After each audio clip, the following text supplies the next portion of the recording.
Welcome to the Veganuary podcast, the podcast that helps you to try a vegan diet. It's stuffed full of hints and tips for anyone who wants to eat more plants. Veganuary 2025 is proudly sponsored by our international sponsor, The Vegetarian Butcher. Check them out and see details of all our other sponsors in the episode notes. We're back, Wendy. It's nice to see you again on the podcast. It's great to be back. Have you had a good year? It's been a great year. Yeah. Tell me about a very vegan thing or a very unvegan thing that's happened to you this week. Well, Stu, as you may know, this past week was Thanksgiving in the US, and I decided to make an entree from scratch this year instead of going with my typical field roast celebration roast. So you may have heard of a turducken, which is a completely grotesque combination of a turkey, duck, and chicken. Yes, like stuffed inside each other. Exactly. Oh, yeah. no. Ugh, just gory. But I decided to use the same concept and make a vegan version. So I had a stuffed zucchini inside of a stuffed delicata squash inside of a stuffed butternut squash, and I called it a butter catachini. How did you like flavor them differently, or like how did you prep them each in turn? Yeah, so I love to cook, and I love ostentatious, like over the top food. So the middle was a cornbread stuffing, and then the next layer had a sage and chestnut stuffing. So yeah, it was quite something, but it came out pretty good. And then I wrapped the whole thing in puff pastry. Wow, that's really impressive that you just came up with that on your own. And were you happy with it? Did it taste good? I have some tweaks for next year, but yeah, overall it was pretty good. So what was it called again? A butter catachini, so butternut delicata zucchini. A butter catachini. Let's get it trending. Hashtag.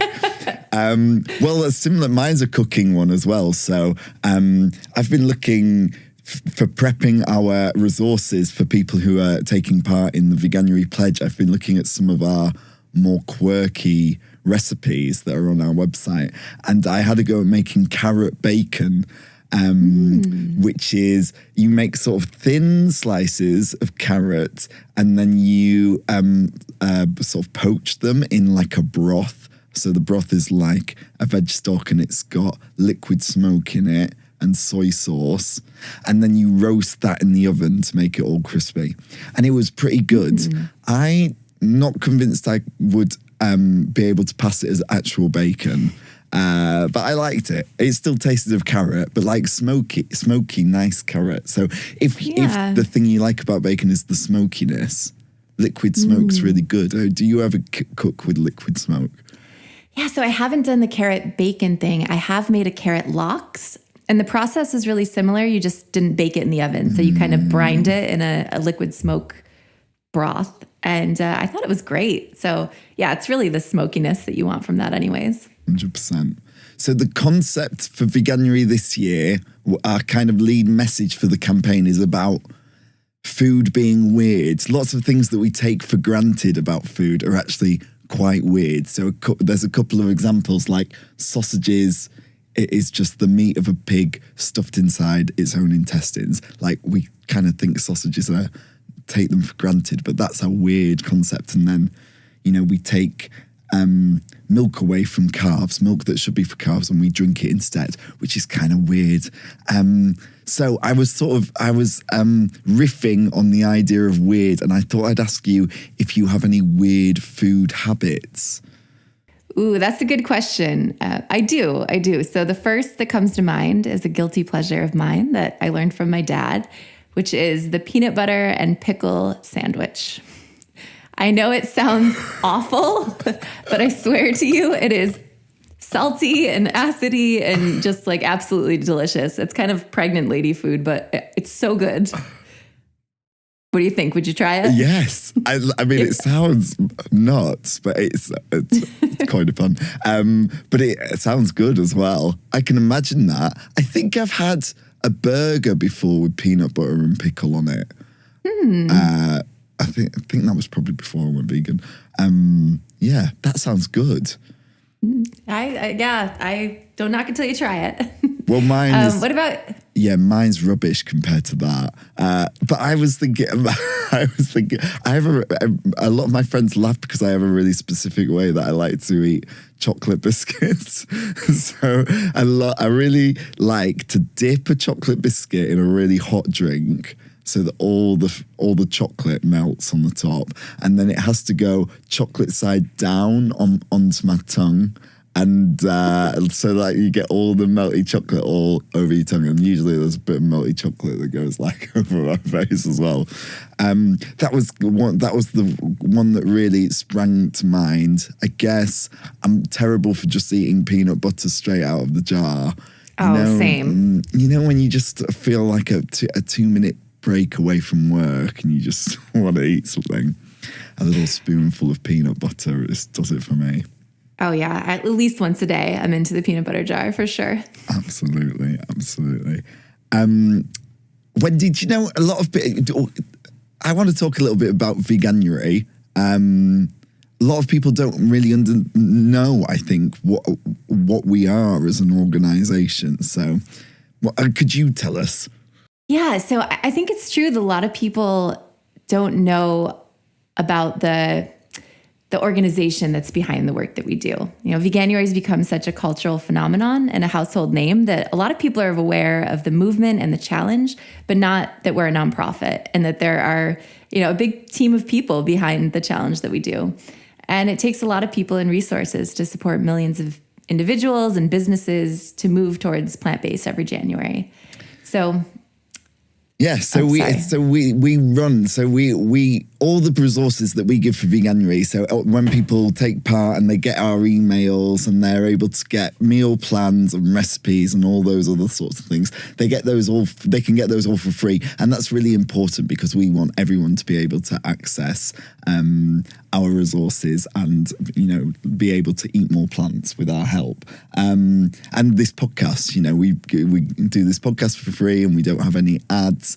And we're able to do that because we have a number of income streams. Like we have a few grants and we have sponsorships. And what's really important is people donating. So if you do like this podcast, if you do like the work that Veganuary does and you want to support us, then think about making a donation if you can. So if you go to our website, veganuary.com, you'll see a button there to donate. And we'd be very grateful because it means that we can keep doing this work. Right. Should we introduce our guest? Let's do it. So a couple of weeks ago, we spoke to India Reynolds.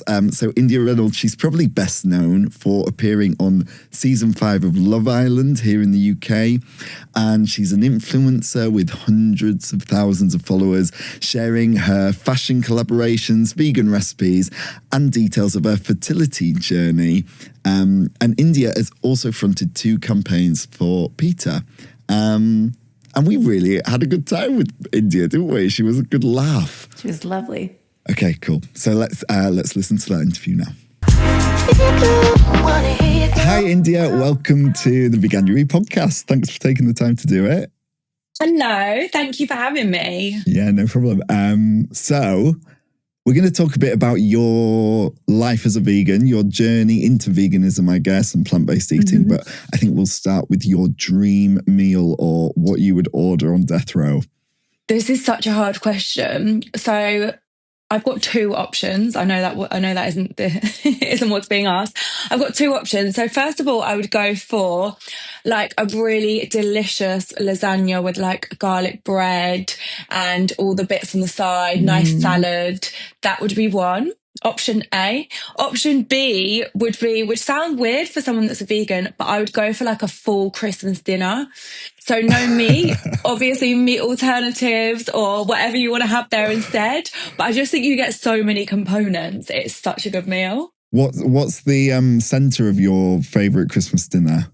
Are you a nut roast person? Oh, I do like a nut roast, yes. I do like a nut roast. And I have tried every year. I actually get quite excited to try all the new vegan options that they bring out of what you can have instead. And I have to say, you can't beat a nut roast. Yeah, you can do it different every time. That's what I like about a nut roast is you can, or a Wellington, creative. Actually. Wellington's very good. Wellington's very nice. So tell us a little bit about your diet before you went vegan. What kind of food did you eat when you were growing up? So I ate everything. I had a couple of phases where I decided I wanted to be vegetarian for maybe like, I'll have to ask my mum how long, maybe like a year or like a few months. I remember once in particular, this is going to sound really bad, but I was camping. I must have only been like 7, and I think I'd been vegetarian for like 6 months. And then my mum, it was like pouring with rain, you know, one of those real English, like rainy, horrible holidays. We were all in the tent. It was pouring with rain. My mum was making bacon sandwiches for everyone. I like absolutely caved. I was like, okay. So like there were a couple of times I kind of went back and forth. And then when probably like 8 years ago now, I started dating a vegan guy. And he basically was like really into it. And he was like, oh, why don't you just watch like a couple of these documentaries, like have a look. So then I started like delving more and more. And after I'd seen everything, I was like, oh, no, I just can't go back. After you've seen like the stuff with the animals and things like that, I was like, oh, this is, at first it was like, I'll give it a go. And then I was like, no, there's no going back. So here we are. Excellent. That's really similar to me. It was my now wife went vegan first, and she encouraged me to watch some documentaries, and that was the thing. That was it. Yeah. I know. I think once you've seen them, it's really hard, isn't it? For me, it wasn't even seeing like the gore. I didn't really see anything gory. It was just like I saw. I can't remember what the name of the film was, but they were just like had a really practical, non-judgmental approach to trying it, and that's what I found really inspiring. So you said 8 years ago you decided to go vegan, and you saw these documentaries. Was there anything? Do you remember anything particularly in the films that really stuck with you, that made you want to change? So there was one clip. For me, it was like that. I just felt really sorry for the animals. So there was one clip in one of them where they were dividing the male and female chicks. And the females would then go on to lay eggs, and all the male ones were just basically being thrown in the bin. And I was like, oh my God, this is really bad. And it was ones like that and their little faces. And I was like, oh no, I can't do it anymore. So when you first made the choice to give it a go, was there anything that you found particularly challenging, or maybe something you still find challenging? I still find a lot of European countries challenging. So like I used to go to France quite a lot on holiday, and I think it's getting a little bit better now, but it's just not somewhere where they really understand or are particularly into veganism. So sometimes you'd like ask for a baguette, but with like nothing in it or something, and they'd be like, no, vegetarian, and it would have ham in. And I was like, oh my goodness. I went to a restaurant in Paris and asked for something vegetarian, and they literally brought out like a steak or something, and I was like, no, this is a disaster. What's going on? Maybe it's my bad French. But yeah, it wasn't good. But I think at first it was quite a long time. It was probably like 8 years ago now. So there wasn't so many alternatives around. Maybe the odd cheese or something like that. But now there's such a vast amount of products where you can find a vegan alternative that I think it makes it, especially if you're transitioning. I think once you've done it for a while, you learn to cook a bit differently.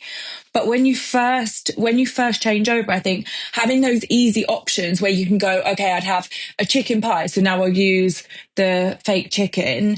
I think that kind of makes the transition a little bit easier. Yeah, that's so true. And when you're traveling around, have you got any tips for finding, like, do you use any apps, or like, how do you find good places to eat, or do you just go into any restaurant and hope for the best? Yeah. It depends who I'm with. But if I'm with like a group of friends that aren't veggie or vegan, I will literally go anywhere and I will just try my best to find something on the menu. Or I've become so unfussy. I'm like, okay, well, I'll have to have some chips, or I'll have to have a bit of bread. And, you know, you kind of learn to get over it quite quickly. Yeah. Like I was just like, whatever from the start. But if I'm with my family, most of my brothers and sisters now are they're all veggie. So then it's quite nice because we can all go and look for seek somewhere out. We found an amazing bakery actually the other day in Seville called Choc, and it had these like chocolate vegan donuts. And when you find something like that, it's like extra special because you're not used to normally being able to have it. It's funny that you mentioned Seville because your experience of them bringing a baguette with ham in it and saying it's vegetarian. I had exactly that experience in Seville. They brought a salad. We'll get you a salad, and it had like ham on top. It's like, oh my God. You know. Oh, I wanted to ask about your family. So you said that your family are all vegetarian. So is that your influence?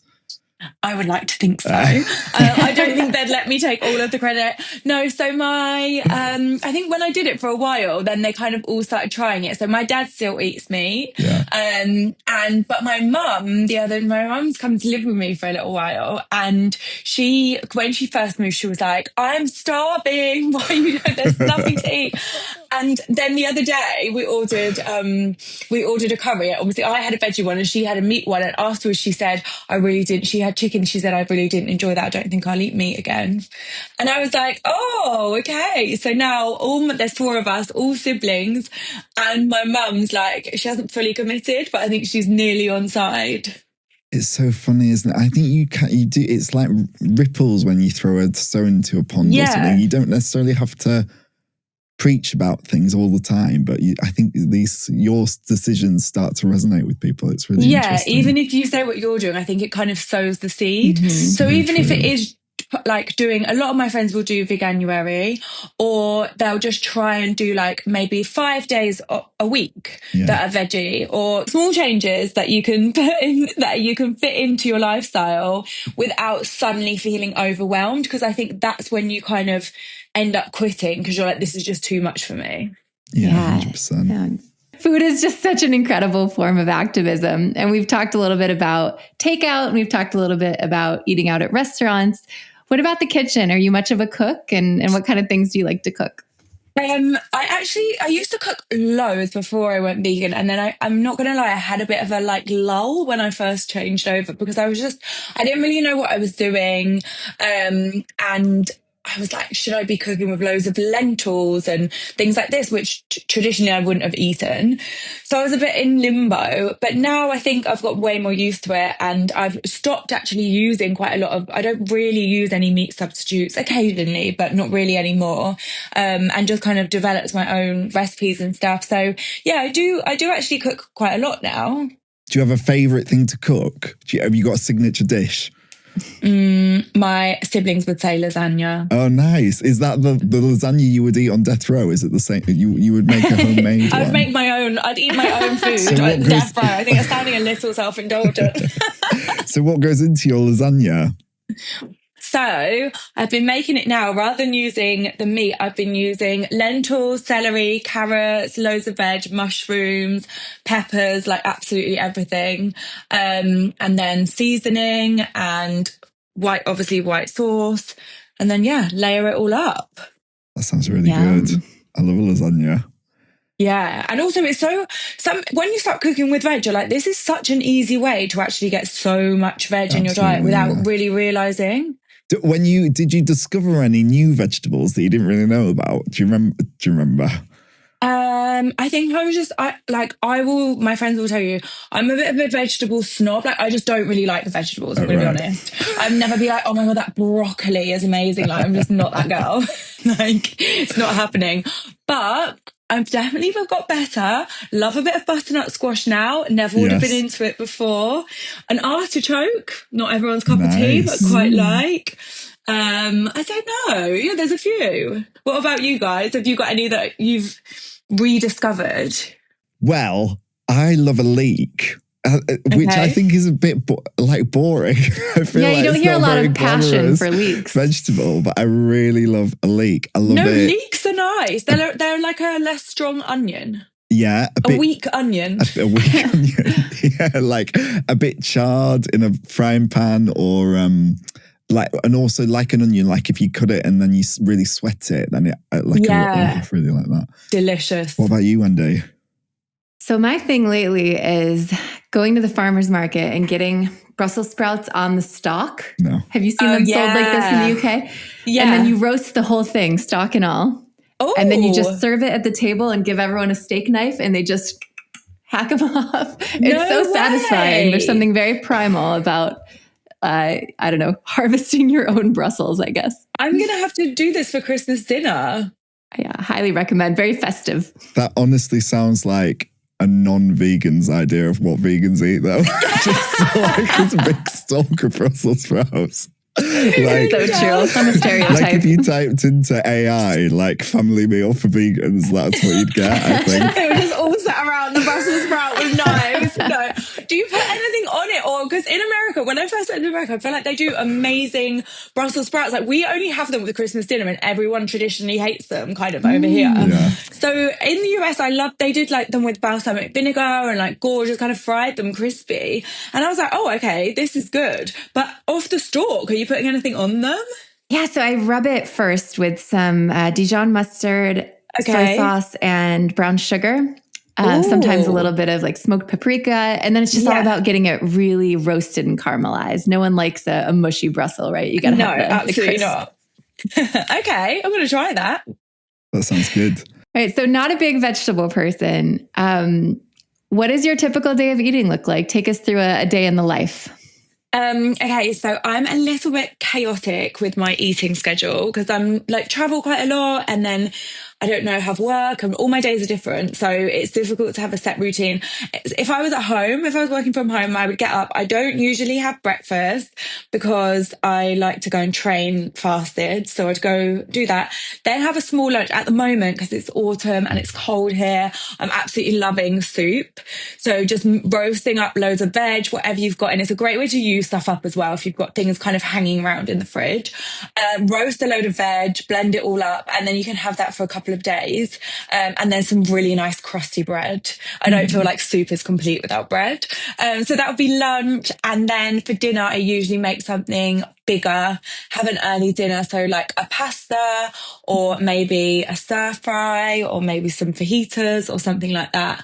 And then at the weekends, if I was going to have a breakfast, probably like, you know, the pastry, the just roll pastry, you like literally roll it out.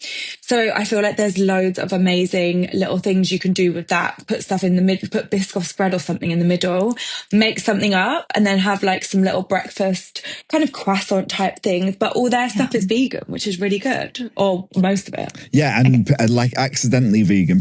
I don't think people always expect it. I think people expect it to have butter in because I use that as well. I've got a little boy and he loves, we always make him like little rolls with those pastry. So he's going through a phase at the moment where he loves Branston pickle. Oh my God, that's very grown up. It is, yeah. And we do, he's got a very strange taste in food. We do Branston pickle in the pastry and we wrap that up and he likes that. That actually sounds quite good. You put cheese in it too. No, if it was for me, I would, but he's like a cheese refused. He's not into it. No. Do you know what Branston pickle is? I was going to say, I can hear all our US listeners like Googling Branston pickle right now. I know what it is just from working with all you Brits for so long, but yeah, I would guess most don't. It's sort of sweet and it's got onions in and it's like a relish. Like a chutney kind of, chutney thing. Yeah. What about eating out, India? How do you? I guess if you're traveling a lot, you must be eating out a lot. But have you got a favorite place locally to eat, or have you ever been traveling and you've eaten out somewhere and it's just been so incredibly memorable? So I went to Bali last year with my sister for a month. And the vegan food out there is, you don't even have to look for it. Like everywhere has so many vegan options, which was such a nice treat compared to usual when you're like looking at the two things on the menu that are your options. So that was really nice. So I recommend that as a destination. There's a lovely pub in Reading, if anyone listening is from Reading, which is probably not, called The Rising Sun, which I went to the other day. And it had, even though it only had a couple of options, it had the most delicious pie. And you don't usually get things like that. It had the most amazing pie with this gravy, lots of leeks. You would have been into it. Loads of stuff. Absolutely gorgeous. So yeah, if you're from Reading, that one. And Mildred's in London. Have you guys been? Yeah. Yeah. Mm-hmm. We've had a works meal together in Mildred's. Yeah. A classic. It's so good. So good. Mildred's has been around for ages as well. Like that's a kind of everybody knows about Mildred's, and it's so good. The food is so good. I've got the cookbook's very good as well. I recommend the cookbook. Oh, is it? Yeah. I don't know if the mic is picking it up, but my stomach is literally rumbling right now with all this food talk. So maybe we can switch gears for just a second and talk about your incredible activism. So the PETA photo shoots, tell us what that was like, the infamous spinach dress, and I'd love to hear more. So obviously I was actually really honoured to be asked to do a shoot with them, just because I feel like obviously I would want to do it, but just the people they've worked with over the years and the campaigns they do are really powerful. So I was absolutely delighted to be asked to do it. So the first one we did was, I don't know if you guys have seen it. It's basically, or for people listening that haven't, it's basically me naked and you can't see anything. Just for clarification. And it's been cut, or there's like lines. Oh, I'm describing this so badly. So there's kind of like cut lines on my body as if I was a cow, and it's like different cuts of meat. Sometimes in butchers and things, they'll have a poster of a cow and it'll have lines on it that will show the rump and whatever it is. It's kind of that idea, isn't it? Yeah, thank you. That was a much better description. So that was a really good one. I think it's quite powerful, but it's quite different to the other one, because I think that's one of the messages they put out that's quite strong. And then the other one was a little bit more fun. So the spinach dress was, the lady that made it, I was like, oh my goodness. She must have been literally glue gunning spinach leaves on this dress for about 4 days. And then I was like, you get to the last one and the first one would have gone off. Like, this is a nightmare. Were they real? They were real spinach leaves? Yeah, it had real leaves on it. They'd all been glue gunned onto this dress, it was actually really cool, but I was so terrified wearing it because I was like, oh my God, as soon as I turn or move, they're all going to fall off. We need to get the shot. So yeah, that was a little bit more of a light-hearted campaign for Veganuary, but I kind of like that. I feel like the best way really to attract people, like you were saying before, to attract people and get them involved is to kind of plant the seed rather than I know before I turned vegan, like if I saw something that was too extreme, it would almost like put me off and make me go the other way. Mm-hmm. I think there's a bit of an ecosystem where I think there is a place for that.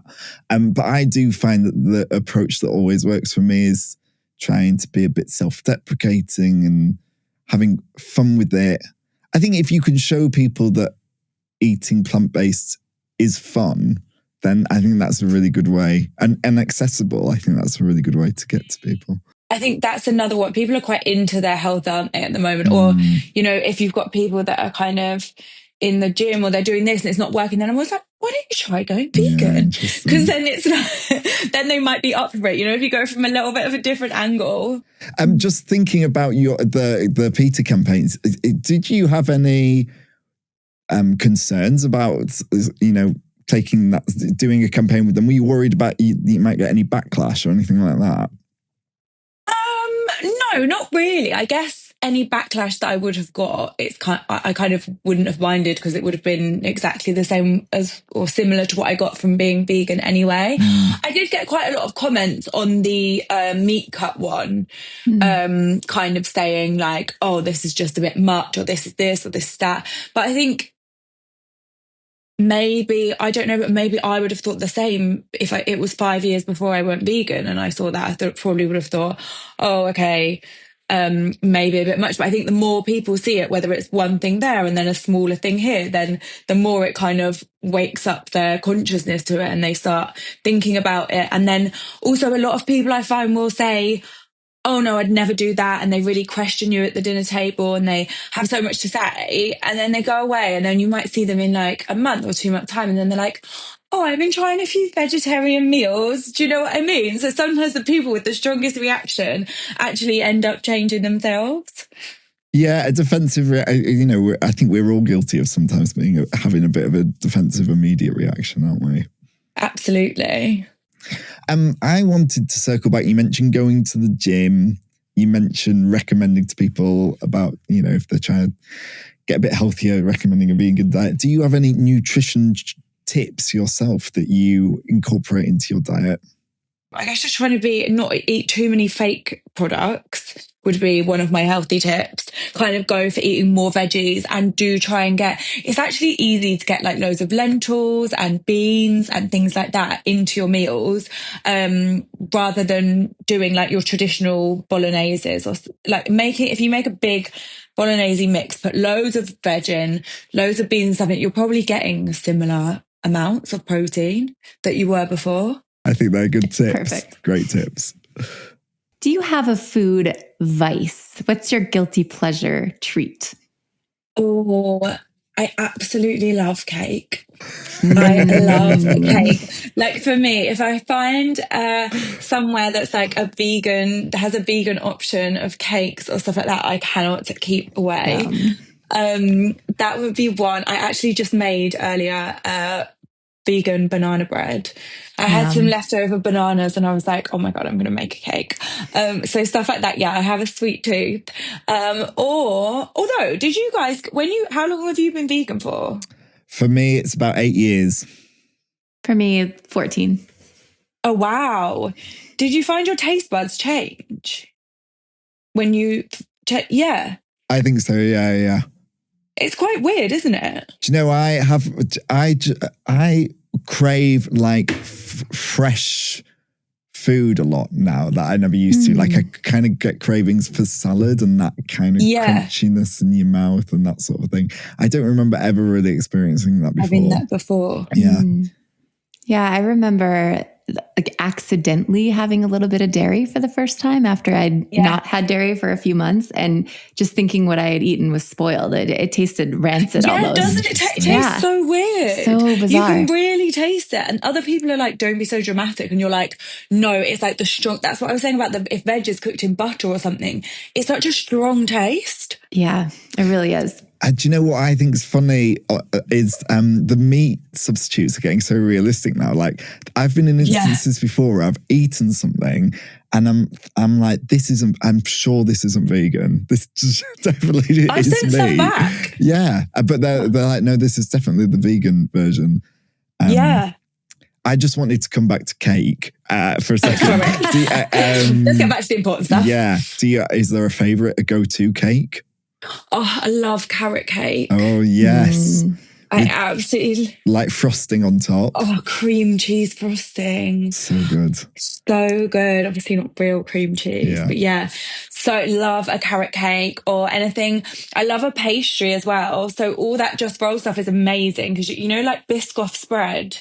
The Biscoff spread in the pastry and then make whatever you want, or have like a Biscoff cheesecake or something like that. I just don't allow myself to have Biscoff spread in the house because I would just like go there with a spoon and I just it's dangerous, isn't it? Delicious. Also, is it M&S or somewhere do? I think it's the M&S Plant Kitchen do like a chocolate spread. Right. And that is sensational. Really? That's a spoon job. That's a spoon job. Nice. Yeah, I mean, I'm the same. We've talked about how it's so easy to get vegan food here in the UK now, but it isn't always easy to get vegan cake. So sometimes if I'm going into a cafe or something and I wasn't even thinking of having cake, but then I see they've got a vegan cake and we're like, right, I usually eat it straight right there and then take a slice home as well. So true. You have to buy everything. Yeah, that's the way my taste has changed too, actually. I couldn't have cared about a donut when I was not vegan, but now every time I see a vegan one, I'm like, well, I have to have it. It's vegan. Yeah, I have to try it. I don't know when my next one will be. Exactly. India, I think that's about all the questions we have for you, but I just wanted to give you the opportunity to tell us maybe about anything you're working on or how you'd like people to follow you online or anything like that. I have been doing lots of cooking. So if people want to look at my vegan page, then it's at Recipes from Rain on Instagram, REYN.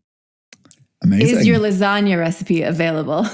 It's actually not up there yet. I need to do it. It's not there yet, but the banana cake that I just made is. So you can try that one. Nice. Brill. Yeah, I had a look at that before we came to chat to you and it's really, really cool. It's so many cool recipes. So yeah. Yeah, nice. I'm trying to be a bit more on it. So yeah, lots of content coming on there. Good. But well, it's been lovely to talk to you. Thanks for making the time Andrew. to come and do this with us. And yeah, lovely to meet you. And you. Thanks, guys. That was so nice. All right. Well, thank you very much to India Reynolds for coming on the podcast. It was great to speak with her. Wendy, I've got a little pop quiz for you. Uh-oh. I've got 5 questions. They're all true or false. I think you should try and answer them as quickly as possible. Okay. And they're all the questions, I've designed them to touch on something a bit plant-based. So we'll see how this goes. Are you ready? Yeah, let's do do you it. feel tense? Shake it out a little. Okay. Ready. The world's largest block of tofu weighed 14,000 kilograms. True or false? False. It's true. Seitan is called Seitan because of its links to Satanism. True or false? False. It is false. Yeah, sei means made of and tan means protein. NASA has considered tempeh as a food option for long space missions. True. That is true. Jackfruit holds the record for being the largest tree-borne fruit. I bet that's true. That's true. Corn's carbon footprint is 75% lower than beef. True or false? False. It is false. It's actually 90% lower. Wow. So there we go. Wow. Quiz there for you. Okay. So that about wraps it up, I think. So, Wendy, if people want to contact us, how can they do it? Yes, please write us. We would love to hear about all of your interesting food quirks. And you can get to us at podcast@veganuary.com. And of course, you'll find Veganuary on all major social channels. And if people want to take part in Veganuary, how can they do that? You can visit veganuary.com and opt in to receive our 31 days of emails. We give you recipes, advice, meal plans, everything that you need to have a fun and easy experience trying vegan, and it's all free. We just ask that you give us your name, country, and email address. This podcast was recorded at Distorted Podcast Studios and produced by Jim Moore at Bloody Vegan Productions. If you enjoyed it, please subscribe, and why not rate us 5 stars while you're at it. Thanks for listening. 1,